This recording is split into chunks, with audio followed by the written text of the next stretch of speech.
Welcome back. ഇന്ന് ഞാനങ്ങനെ കാത്തിരുന്ന ദിവസമെത്തി. ആഫ്റ്റർ 3 months ഞാൻ തിരിച്ച് വീട്ടിലേക്ക് പോവുകയാണ്. ആക്ച്വലി കുറച്ച് ലോങ് 3 months ആയിരുന്നു എന്ന് എനിക്ക് തോന്നുന്നു. ആൻഡ് ഫൈനലി ഞാൻ ഹൈദരാബാദിൽ ഞാൻ വരില്ല. That is A fact. ഞാൻ ഇനി ഇങ്ങോട്ട് വരില്ല. അതിൽ ഞാൻ ഭയങ്കര ഹാപ്പിയാണ്. ആൻഡ് എനിക്ക് ഈ PG ലൈഫ് വെറുത്തു. സോ അതിൽ നിന്നൊക്കെ ഒരു മോചനം. ഇനി PG ലൈഫ് ഉണ്ടാവില്ല. അതുപോലെ തന്നെ എനിക്ക് ഞാൻ ഹൈദരാബാദ് വരുമില്ല. ഭയങ്കര ഹാപ്പിയാണ്. ബട്ട് ഞാൻ ഓഫീസ് മിസ് ചെയ്യും. ശരിക്കും ഓഫീസ് മിസ് ചെയ്യും. നാളെ രാവിലെയാണ് എനിക്ക് ക്യാബ് വരുന്നത്. ക്യാബിൽ ലഗേജുമായിട്ടാണ് പോകുന്നത്. ആൻഡ് 6 o'clock വരെ വർക്ക് ചെയ്തിട്ട് 8 o'clock എൻ്റെ ഫ്ലൈറ്റ്. സോ എനിക്ക് 6 o'clock ലോഗ് ഔട്ട് ചെയ്ത് എയർപോർട്ടിൽ പോയി 8 o'clock ഫ്ലൈറ്റ് പിടിക്കണം. സോ ഇതാണ് നാളത്തെ സ്കെഡ്യൂൾ. Let's hope. പോരാത്തതിന് ലഗേജ് പെർ kg 15 ആണ്. ഓൾറെഡി എത്ര കിലോ ഉണ്ടെന്ന് അറിയാൻ വയ്യ. വീയിങ് മെഷീൻ ഇല്ല. Let's see. അപ്പോൾ നമുക്ക് കിടന്നുറങ്ങാം. ഇപ്പം ഓൾറെഡി ലേറ്റായി. നാളെ രാവിലെ എണീക്കാം. നമ്മൾ പാക്കിംഗ് ഒക്കെ ഏകദേശം സെറ്റാക്കി വെച്ചിട്ടുണ്ട്. ഇതിൽ കുറേ സാധനങ്ങൾ എനിക്ക് കൊണ്ടുവരാൻ കഴിഞ്ഞിട്ടില്ല. സോ അത് അവിടെ തന്നെ വെച്ചിട്ടാണ് വരുന്നത്. കാരണം പ്രോപ്പറായി ഒരു വീയിങ് മെഷീൻ ഇല്ലാത്തത് കൊണ്ട്. ബട്ട് ഒരുവിധമൊക്കെ സെറ്റാക്കി ഞാൻ വെച്ചിട്ടുണ്ട്. അപ്പം ശരി, നാളെ കാണാം. Good night. Hi guys, good morning. അങ്ങനെ നമ്മൾ കുളിച്ചൊക്കെ റെഡിയായി എല്ലാം സെറ്റായിട്ടിരിക്കുകയാണ്. ഇപ്പോൾ സമയം 6:45. 7:30 എൻ്റെ ക്യാബ് വരും. ഫൈനൽ പാക്കിംഗ് ഒക്കെ കഴിഞ്ഞു. വെയിറ്റ് ഇതുവരെ നമ്മൾ ചെക്ക് ചെയ്തിട്ടില്ല. എന്താണ് അവസ്ഥയെന്ന് അറിയില്ല. ഞാൻ ഇന്നലെ തന്നെ എൻ്റെ ഫ്രണ്ട്സിനോടൊക്കെ യാത്ര പറഞ്ഞിട്ടുണ്ടായിരുന്നു. ഇപ്പോൾ എല്ലാവരോടൊക്കെ ഒന്ന് ഉറങ്ങി. എല്ലായിടത്തും യാത്ര പറഞ്ഞു. പിന്നെ ക്യാബ് വരുമ്പോൾ എല്ലാ ലഗേജുമായിട്ടാണ് പോകുന്നത്. അവിടെ നിന്ന് 5:30 ഇറങ്ങണം. Let's see. ശരി, നമുക്ക് ഇറങ്ങാൻ ടൈമായി. ലഗേജൊക്കെ സെറ്റാണ് ഇവിടെ. നിങ്ങൾ കാണുന്ന പോലെ ഒരു ലഗേജും 3 ഹാൻഡ് ബാഗ്സും ആണ്. പോരാത്തതിന് ഓഫീസിൽ സബ്മിറ്റ് ചെയ്യാനായിട്ട് നമുക്ക് ലാപ്ടോപ്പും ഉണ്ട്, അതുപോലെ ഒരു മോണിറ്ററും ഉണ്ട്. അങ്ങനെ അവസാനമായി ഞാൻ എൻ്റെ PG ഒന്നും കൂടി കണ്ട് നിർവൃതി അടങ്ങിയാണ്. ഈ ബിൽഡിങ്ങിലെ 2nd ഫ്ലോറിലായിരുന്നു ഞാൻ താമസിച്ചിരുന്നത്. സോ യെസ്, അങ്ങനെ നമ്മുടെ ക്യാബ് വന്നു. നമ്മളങ്ങനെ സാധനങ്ങളൊക്കെ എടുത്ത് വെച്ചിട്ടുണ്ട്. ഇനി ക്യാബിൽ വേറെ ആരെങ്കിലും ഉണ്ടോ എന്ന് അറിയില്ല. ലൈക്ക് നോർമലി നമ്മൾ 2 to 3 എംപ്ലോയീസിനെയാണ് അവർ ഒറ്റ സ്റ്റെപ്പിൽ കൊണ്ടുപോകുന്നത്. പക്ഷേ ആരെ ഭാഗ്യമെന്ന് അറിയില്ല, അന്നത്തെ ദിവസം ഞാൻ മാത്രമേ ഉണ്ടായിരുന്നുള്ളൂ. അതുകൊണ്ട് തന്നെ എനിക്ക് എൻ്റെ സാധനങ്ങളൊക്കെ വെച്ചിട്ട് നല്ല രീതിയിലിരുന്ന് പോകാൻ കഴിഞ്ഞായിരുന്നു.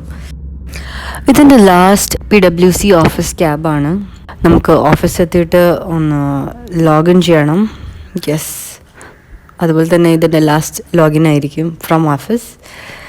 നമ്മൾ മീൽസൊക്കെ ചെക്ക് ചെയ്തു. ഇന്ന് നോർമലി വലിയ വർക്കൊന്നുമില്ല. സോ നമ്മളെല്ലാവരും പുറത്ത് പോയി ഫുഡ് കഴിക്കാൻ പ്ലാൻ ചെയ്തു.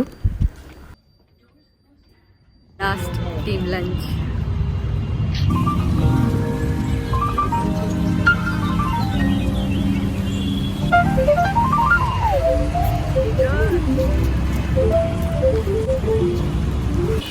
സോ അങ്ങനെ ഞങ്ങളൊരു 2 മണിയൊക്കെ അടുപ്പിച്ചായപ്പോഴത്തേക്കും ഞങ്ങൾ ലഞ്ചിനിറങ്ങി. ഞങ്ങൾ ദൂരെയൊന്നും അല്ല പോയത്. ഞങ്ങൾ ഓഫീസിൻ്റെ ഓപ്പോസിറ്റ് തന്നെയുള്ള ഇഷ്ത എന്ന് പറയുന്ന ഒരു റെസ്റ്റോറൻറ്റിലാണ് പോയത്.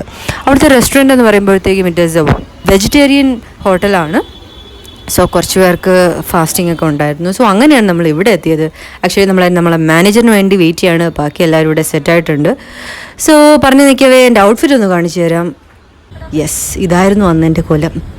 ഓക്കെ, കുറച്ച് നേരം അങ്ങനെ സംസാരിച്ച് നിൽക്കവേ നമ്മളെ മാനേജർ നമ്മളുടെ കൂടെ ജോയിൻ ചെയ്തിട്ടുണ്ടായിരുന്നു. സോ അങ്ങനെ എല്ലാവരുമായിട്ട് റെസ്റ്റോറൻറ്റിൽ കയറി. ആൻഡ് 2 മണി ആയതുകൊണ്ട് തന്നെ നല്ല വിശപ്പുണ്ടായിരുന്നു നമുക്ക് എല്ലാവർക്കും. കുറച്ചധികം വെയിറ്റിംഗ് ഉണ്ടായിരുന്നു. എന്നിട്ടാണ് നമുക്ക് സീറ്റ് കിട്ടിയത്.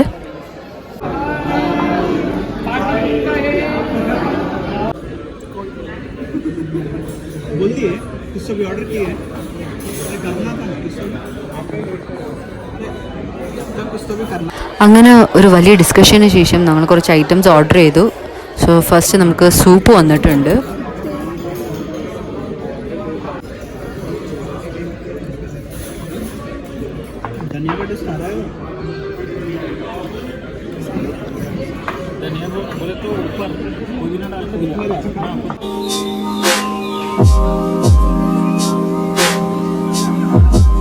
അങ്ങനെ സൂപ്പ് കഴിഞ്ഞപ്പോഴേക്കും നമ്മളുടെ മെയിൻ കോഴ്സ് വന്നിട്ടുണ്ട്.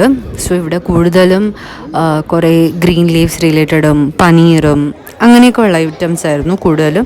സോ ഒബ്വിയസ്ലി വെജിറ്റേറിയൻ റെസ്റ്റോറൻ്റ് ആണല്ലോ. സോ അവിടുത്തെ ഫേമസ് ആയ കുറേ ഐറ്റംസ് ഞങ്ങൾ വാങ്ങിയിട്ടുണ്ടായിരുന്നു. സോ ഇതെൻ്റെ സീനിയറാണ് സത്യ, എൻ്റെ അടുത്തിരിക്കുന്നത് മാനേജറാണ് വിജയ്. ബാക്കി എല്ലാവരും എൻ്റെ കൂടെ വർക്ക് ചെയ്യുന്നവരാണ്, എൻ്റെ കൂടെ ജോയിൻ ചെയ്തവരാണ്. എന്തോ ഒരു സ്പെഷ്യലായിട്ട് ഇവരെല്ലാവരും കൂടെ ഓർഡർ ചെയ്തിട്ടുണ്ട്. എന്തോ കൂവച്ചാർ ബിരിയാണി എന്ന് പറയുന്ന. സോ അത് ഹൈദരാബാദിലെ some kind of vegetarian special ഫുഡാണ്. bottle.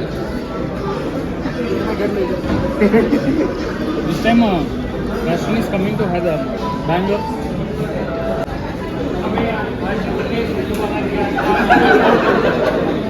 അങ്ങനെ ഫുഡും കഴിച്ച് കുറേ കഥകളും പറഞ്ഞിരുന്നപ്പോഴേക്കും ഞങ്ങളെ ബില്ല് എത്തിയിട്ടുണ്ടായിരുന്നു. സോ അത് കണ്ട് എൻ്റെ ഹാർട്ടൊന്ന് അടിച്ചു, കാരണം എൻ്റെ ട്രീറ്റ് ആയിരുന്നു ഇന്നത്തെ ദിവസം. സോ അത് കഴിഞ്ഞ് ഞങ്ങൾ back to office. Thank you. ഇവർക്കങ്ങനെ 3 o'clock ക്യാബായിരുന്നു. സോ അതുകൊണ്ട് അവർ നേരത്തെ ഇറങ്ങി എല്ലാവരെയും ബൈ ബൈയും താങ്ക്സ് പറഞ്ഞു വിട്ടു. എനിക്കിനി അറിയില്ല ഇവരൊക്കെ ഇനി എന്നാ കാണാൻ കഴിയുമെന്നുള്ളത്. Bye bye. ശരിക്കും ഞാൻ എല്ലാവരെയും മിസ് ചെയ്യും. അപ്പോഴാണ് നമ്മൾ ആ ലഗേജിൻ്റെ കാര്യം ആലോചിച്ചത്. ഞാൻ ഓഫീസിൽ പോയി ചോദിച്ചു ഒരു വെയിങ് മെഷീൻ കിട്ടാൻ ഓപ്ഷൻ ഉണ്ടോയെന്ന്. സോ അവർ പറഞ്ഞു ഫുഡ് ഡിപ്പാർട്ട്മെൻറ്റിലുണ്ടെന്ന്. അങ്ങനെ ഞാൻ എൻ്റെ ഹാൻഡ് ബാഗിൻ്റെ വെയിറ്റ് ചെക്ക് ചെയ്തപ്പോഴാണ് ഹാൻഡ് ബാഗിന് മാത്രം 12 kgs. ഡൊമസ്റ്റിക് ഫ്ലൈറ്റിൽ ഹാൻഡ് ബാഗ്സിന് 7 kgs അലൗഡ് ഉള്ളൂ. പിന്നെ ലഗേജസിന് 15 ആണ് വരുന്നത്. ലഗേജ് ഭാഗ്യത്തിന് 15 തന്നെയായിരുന്നു, ഓൾമോസ്റ്റ് 15.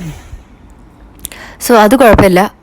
ബട്ട് എനിക്ക് വേറെ ഓപ്ഷൻ ഇല്ല, ഇതുകൊണ്ട് പോയേ പറ്റുള്ളൂ. പോരാത്തതിന് ഹാൻഡ് ബാഗ് 3 bags ഉണ്ട്, ഇൻക്ലൂഡിങ് മൈ ലാപ്ടോപ്പ് ബാഗ്. അത് കഴിഞ്ഞ് ഞാൻ ഓടി ഓഫീസ് എല്ലാ സ്ഥലവും ഒന്നും കൂടി ഒന്ന് കണ്ടു. ഞാൻ എൻജോയ് ചെയ്തു. ബിക്കോസ് എനിക്ക് ഇങ്ങോട്ട് വരാൻ പറ്റില്ല. ഞാൻ ശരിക്കും മിസ് ചെയ്യും, വല്ലാത്തൊരു feeling. Hi guys, officially my last day in office. ഒരുപാട് നല്ല മെമ്മറീസ് ഉണ്ട് എനിക്ക്. വർക്ക് ആയിക്കോട്ടെ, റിലേറ്റഡ് ടു കൊളീഗ്സ് ആയിക്കോട്ടെ. I had a very good time, PwC. So it is officially my last day. Airport. അങ്ങനെ 5 മണിയായപ്പോൾ ഞാൻ ബുക്ക് ചെയ്ത ഊബർ വന്നു. അങ്ങനെ നമ്മൾ എയർപോർട്ടിലേക്കുള്ള യാത്ര സ്റ്റാർട്ട് ചെയ്തു. ഞാൻ എൻ്റെ ഓഫീസ് ബിൽഡിംഗ് ഒന്നും കൂടി തിരിഞ്ഞു നോക്കി ഓരോന്നും ആലോചിച്ചിരിക്കുകയായിരുന്നു. എൻ്റെ ഇനീഷ്യൽ ഡേയ്സ്, ഫസ്റ്റ് ഞാൻ ഹൈദരാബാദ് വന്നത്, എൻ്റെ ഓഫീസിലെ ഫസ്റ്റ് ഡേ. ബിക്കോസ് ഞാൻ ജോയിൻ ചെയ്തത് കൊറോണ ടൈമിലാണ്. ആഫ്റ്റർ 1 year ആണ് ഞാൻ എൻ്റെ ഓഫീസ് ആദ്യമായിട്ട് കാണുന്നത്. At that moment I felt proud of myself. Because ഇത്രയും വലിയൊരു റെപ്യൂട്ടഡ് കമ്പനിയിൽ ഒരു ഗ്രേറ്റ് ടീമിൻ്റെ കൂടെയാണല്ലോ ഞാൻ വർക്ക് ചെയ്യുന്നതെന്ന് ഉള്ള ആ ഒരു സാറ്റിസ്ഫാക്ഷൻ എനിക്ക് ആ ഒരു മൊമെൻറ്റിൽ തോന്നിയായിരുന്നു.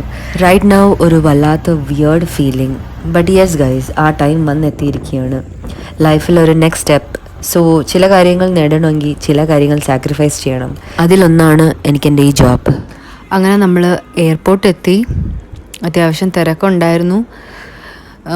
ഞാൻ കറക്റ്റ് ടൈമിലാണ് എത്തിയത്. അങ്ങനെ നമ്മളെ ബോർഡിംഗ് പാസ്സൊക്കെ കിട്ടി, ഫ്ലൈറ്റിൽ കയറി. ഫ്ലൈറ്റ് ഓൺ ടൈം ആയിരുന്നു. വീട്ടിൽ നിന്ന് എല്ലാവരും വിളിക്കുന്നുണ്ടായിരുന്നു. അങ്ങനെ ഞാൻ ഫ്ലൈറ്റിലിരുന്നൊന്ന് മയങ്ങി, കാരണം രാവിലെ എണീച്ചതാണ് ഞാൻ. ഫൈനലി അങ്ങനെ നമ്മൾ നാട്ടിൽ തിരിച്ചെത്തി. ചെറിയൊരു മഴച്ചാറ്റലുണ്ടായിരുന്നു. എന്നെ കാത്ത് ഫുൾ ഫാമിലി പുറത്തുണ്ടായിരുന്നു. സോ ഞാൻ അവരെല്ലാവരെയും കണ്ട സന്തോഷത്തിലായിരുന്നു. ഞാൻ ID കാർഡ് ഇട്ടുകൊണ്ടാണ് ദ ഹോൾ ട്രിപ്പ് ഞാൻ ട്രാവൽ ചെയ്തത്. കാരണം ഇന്നും കൂടെ അല്ലേ പറ്റുള്ളൂ. അത് കഴിഞ്ഞ് ഞങ്ങളെല്ലാവരും നേരെ കഴക്കൂട്ടം സംസമിൽ പോയി.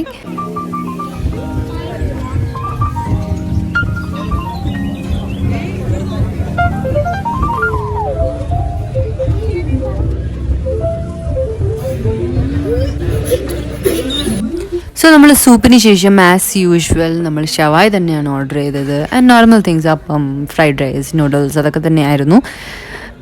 ഞാൻ എല്ലാവരെയും കണ്ട സന്തോഷത്തിലായിരുന്നു. സോ ഇതിലെൻ്റെ ഉമ്മ മിസ്സിങ് ആണ്. ഉമ്മ ഇവിടെ എല്ലാ പുറത്താണ്. ആൻഡ് എല്ലാവരെയും കണ്ട സന്തോഷം, അതുപോലെ ഓഫീസ് മിസ് ചെയ്യുന്നു. മിക്സ്ഡ് ഇമോഷനായിട്ടാണ് ഞാനിവിടെ ഫുഡ് കഴിച്ചുകൊണ്ടിരിക്കുന്നത്. ഫൈനലി എൻ്റെ കാർ എനിക്ക് ഓട്ടിക്കാൻ കിട്ടി ആഫ്റ്റർ 3 months. അൽഹംദുലില്ലാ അങ്ങനെ നമ്മൾ വീട്ടിലെത്തി. ഫ്രം ഹൈദരാബാദ് ടു കേരള എല്ലാം സേഫായി സ്മൂത്തായി നടന്നു. യെസ് ഗായ്സ്, അപ്പോൾ ഒരു വലിയ ഡേ തന്നെയായിരുന്നു എനിക്കിന്ന്. ട്രാവലിങ്ങും വർക്കും പാക്കിങ്ങും എല്ലാം കഴിഞ്ഞ് നമ്മളെ റൂമിലെത്തി. I'm very happy that I'm back home, but still I'm missing my office. അപ്പോൾ ശരി ഗായ്സ്, അപ്പോൾ ഇത്രയും നേരം വീഡിയോ കണ്ടതിൽ thank you so much and don't forget to subscribe. Bye by.